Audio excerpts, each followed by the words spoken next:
la pensée du Créateur pour toi est que ton âme à toi puisse prospérer. Qui dit prospérité de l'âme inclut d'avoir une nature qui émane de Dieu, de pouvoir manifester les œuvres de Christ. Ça veut dire que lorsqu'on te regarde, on voit en toi Christ, on voit Christ au travers de toi. Les hommes qui te regardent peuvent dire, oh non, cet homme, cette femme est le reflet de Jésus.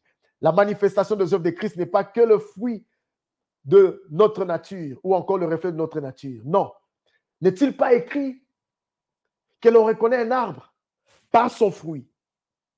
On reconnaît un arbre par son fruit. Alors pose-toi la question, quel fruit portes-tu? Qu'est-ce que les gens tout autour de toi peuvent retenir et dire derrière ton dos? S'il arrivait que tu meurs aujourd'hui, qu'est-ce que les gens diront te concernant? Oui, certes, tu vas à l'église, tu pries, tu jeûnes, tu adores, tu prophétises, tu fais des dons, tu es partenaire. Mais qu'est-ce que les gens vont retenir? C'est ce que les gens retiendront, qui est plus, qui vaut plus. Voilà pourquoi il est important de se poser cette question. Quel fruit je porte? Est-ce que tu vis ta vie comme tout le monde? Est-ce que tu fais de la grâce comme étant un moyen de continuer à vivre dans le péché?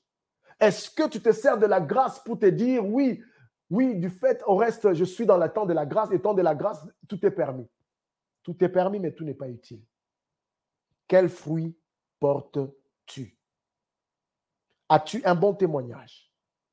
Es-tu une personne de confiance en qui on peut confier une responsabilité sans s'inquiéter que tu ne vas pas voler de l'argent? Est-ce que l'on peut témoigner en faveur de ta personne? Est-ce qu'on peut parler du bien de ton caractère? Est-ce qu'on peut parler en bien par rapport à ton comportement, par rapport à ton langage? Peut-on dire réellement que celui-ci est un véritable chrétien? Vous savez, pour être appelé chrétien, on doit identifier en nous la nature de Dieu. Sa manière de vivre, c'est-à-dire ses comportements, comme je l'ai dit. Mais vous allez rendre compte que si le monde au jour d'aujourd'hui critique l'Église, c'est parce que le monde attendait de l'Église quelque chose. Mais ce que le monde voit au travers de l'Église, on ne le retrouve pas.